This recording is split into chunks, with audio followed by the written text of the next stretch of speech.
বিভিন্ন জায়গায় পরিকল্পিতভাবে বিশৃঙ্খলা সৃষ্টি করা হচ্ছে বলে মন্তব্য করেছেন বিএনপির ভাইস চেয়ারম্যান শামসুজ্জামান দুদু। সকালে জিয়া উদ্যানে বেগম জিয়ার সমাধিতে শ্রদ্ধা নিবেদন শেষে এ মন্তব্য করেন তিনি। শামসুজ্জামান দুদু বলেন, জনগণ ঐক্যবদ্ধ থাকলে আসন্ন জাতীয় নির্বাচনে কোনো বাধাই কাজে আসবে না।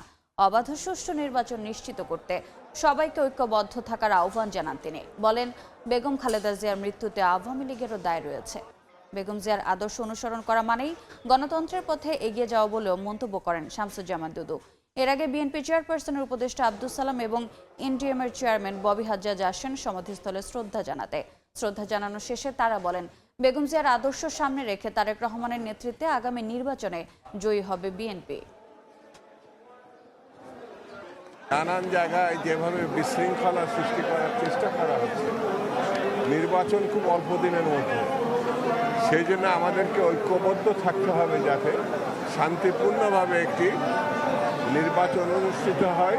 দেশনায়ক তারেক রহমানের নেতৃত্বে ইনশাআল্লাহ আগামী 12 তারিখের নির্বাচনে সারা বাংলাদেশ থেকে ধানের শীষ জয়লাভ করবে। সকল ষড়যন্ত্রের হাত চুরমার করে ভেঙে দেবার জন্য আমরা এখন একত্রিত।